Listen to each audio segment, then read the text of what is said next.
Hey everyone, and welcome to the channel. My name is Ash, aka I'm Ghostbuster, and today I'm doing a review for One True Hero on Xbox. Now, this is a sort of adventure game filled with platforming, developed by one-man studio Ratcliffe Games and published by No Gravity Games. Now, it was released on the 20th of October 2022, and it's playable on PC, Xbox One, and Xbox Series X and S. Now, this is a weird game. Like I say, it shines in some ways, and other ways it's massively disappointing. But I want to say from the start, because this is literally made by one person, they have done an amazing job being a solo dev. I know how hard indie devs is, and they've done a fantastic sort of job putting this together. However, like I say, what you're seeing now is in-game footage. It doesn't look up to the par of sort of a game on an Xbox Series X. However, like I said, the plot is basically you are a farmer and you become this sort of like hero trying to save your town, and you've been given this sort of special sword to sort of give you powers in combat and stuff like that. Now, you basically go on an adventure to uncover the sort of mystery of the sinking town, which is basically the starting town you start in. It's starting to sink into the ground, as well as like the buildings are sort of collapsing and stuff like that.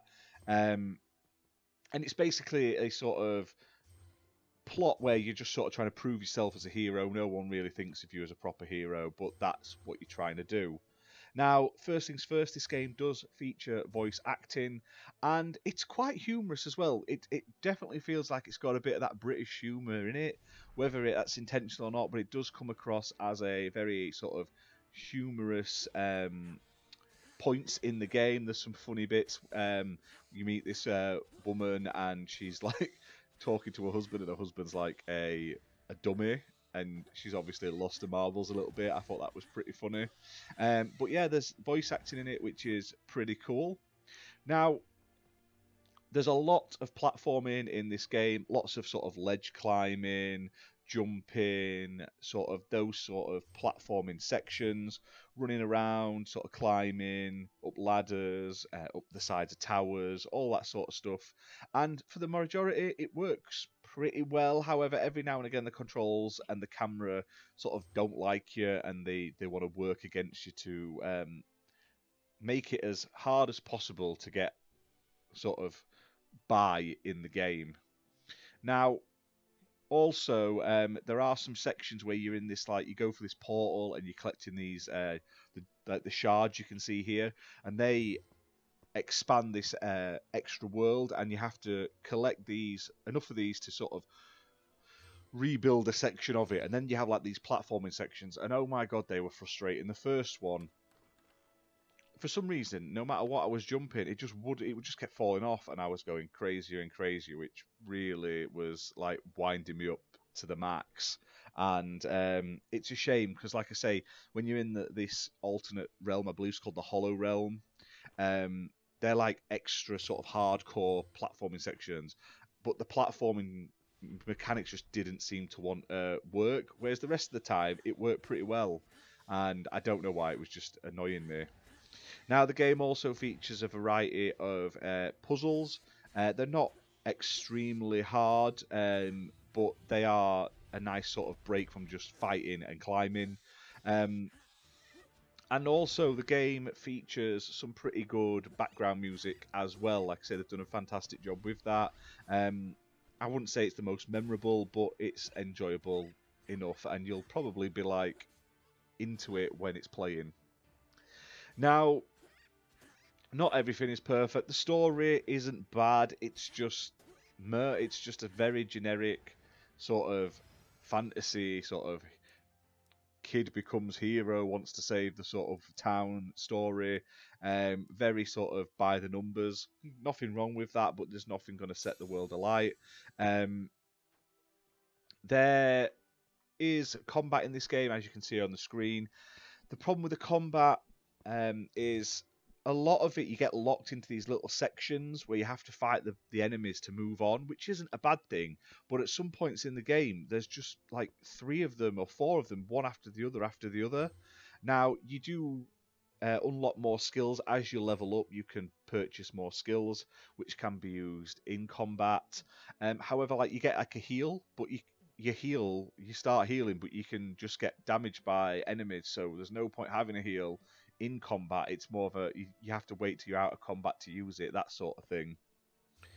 Now, probably the main sort of complaint, and it's not a complaint from me, but I know a lot of people will probably point out, is the graphics. They aren't up to the sort of modern sort of system graphics you'd expect. They do have this very sort of low poly, colourful, cartoony vibe to it, and the characters are very expressive. I like that. I like the characters' sort of facial animations and stuff, but the actual detail to some of the enemies and some of the environments, they're a bit bland and a bit basic. Now, other than that, like I say, it is worth playing through it. It's a pretty decent amount of time. Like I say, you're going to get 10 to 20 hours worth of content out of it. You do need to play through a few times to get all the achievements, and there are a few technical issues. Sometimes sort of pop-ins, things aren't loading fully, stuff like that. And also one thing, like there's a lot of platforming, but you can literally die by just not falling that far. You seem to take a lot of damage from fall damage, which is annoying, especially when you're having like all these like shards to collect because you like climbing on roofs and stuff like that. But normally you'd fall off, you take a bit of damage. This one, it's like insta death most of the time as well, which isn't ideal. But overall, like I say, it's a fine game. There's nothing like massively wrong with it. It's adequate. It does the job. It's a decent enough by the numbers sort of fantasy story where you play as this sort of like farmer who becomes hero. He's got to prove himself. It's just like I say, it's just let down in some aspects. It could do with a bit more sort of TLC and a bit more polish. But like I say, for a single dev, what can you say? It's not that bad. Like I say, I mean, I've seen a lot worse games on here. There's a lot more content in this game than many games by single devs have. Like I say, there's hours and hours and hours of it. I'm not expecting this to be like God of War, and it is only priced at £11.99, and it's Xbox Play Anywhere. So if you buy it on your console, you can play it on your PC as well, which is a nice little addition, and I think more games should do that. But overall, like I say, One True Hero isn't a bad game.